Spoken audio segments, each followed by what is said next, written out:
शहर से लगभग 10 किलोमीटर दूर एक पुराना अस्पताल था। नाम था सफेद अस्पताल। दिन में वहां मरीजों की भीड़ लगी रहती थी। डॉक्टर आते जाते रहते थे। सब कुछ सामान्य लगता था। लेकिन जैसे ही रात के 11 बजते अस्पताल का असली चेहरा बाहर आने लगता। कहा जाता था कि रात 12 बजे के बाद इस अस्पताल की हवा बदल जाती है। दीवारें जैसे फुसफुसाने लगती, गलियारों में किसी के चलने की आवाज आती और कई बार आईसीयू से चीखें सुनाई देती। पर कोई कुछ बोलता नहीं था, क्योंकि जिसने भी सच बोलने की कोशिश की उसने नौकरी छोड़ दी या फिर पागल हो गया।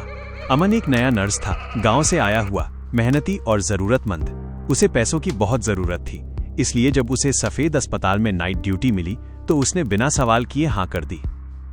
पहली रात, घड़ी में 11:15 हो चुके थे। पूरा अस्पताल लगभग खाली था। बस इमरजेंसी वार्ड में 1-2 मरीज और आईसीयू में कुछ मशीनों की बीप बीप की आवाज।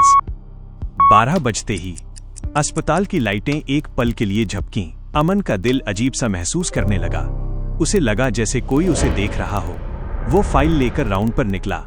जैसे ही वो लंबे सफेद कॉरिडोर में पहुंचा, उसे व्हीलचेयर के चलने की आवाज सुनाई दी। चर्र चर्र। उसने सामने देखा, एक व्हीलचेयर खाली और धीरे धीरे आगे बढ़ रही थी।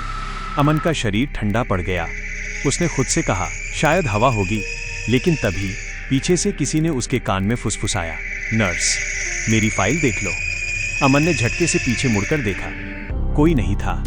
उसके हाथ कांपने लगे। तभी उसे फिर आवाज आई, कमरा नंबर 13। अमन को याद आया, स्टाफ में सब कहते थे कि कमरा नंबर 13 बंद है। 6 महीने पहले वहां आग लगी थी। 3 मरीज जिंदा जल गए थे।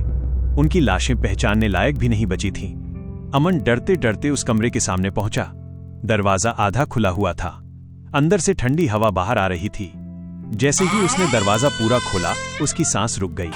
कमरे के अंदर एक मरीज बेड पर बैठा था। उसका आधा चेहरा जला हुआ था। आंखें पूरी तरह काली और शरीर से जले मांस की बदबू आ रही थी। मॉनिटर की स्क्रीन पर सीधी लाइन चल रही थी, मतलब मरीज मर चुका था। फिर भी वो हिल रहा था। मरीज ने धीरे धीरे सिर उठाया और अमन की तरफ देखा और बोला, मैं कब डिस्चार्ज होऊंगा? अमन पीछे हटने लगा, लेकिन तभी धड़ाम, दरवाजा अपने आप बंद हो गया। लाइटें बुझ गईं। अंधेरे में अमन को महसूस हुआ जैसे दीवारों से कुछ निकल रहा हो। धीरे धीरे जले हुए हाथ, खून से भरे चेहरे और दर्द से भरी आवाजें। हमें भी बाहर जाना है, हम जल रहे हैं। अमन रोने लगा। उसने आंखें बंद कर लीं। तभी अचानक इंटू टी टी टी तारांकन सुबह की घंटी। अमन अस्पताल के फर्श पर पड़ा हुआ मिला। डॉक्टरों ने कहा, शायद डर और थकान की वजह से बेहोश हो गया होगा। अमन ने राहत की सांस ली। उसे लगा सब सपना था।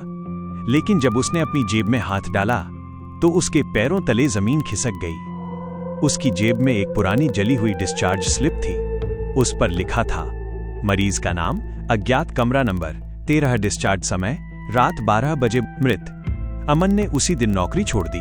आज भी लोग कहते हैं, सफेद अस्पताल में रात 12 बजे के बाद एक नर्स घूमता है जिसकी आंखें डरी हुई होती हैं और वो हर मरीज से बस एक सवाल पूछता है, आपको डिस्चार्ज चाहिए क्या?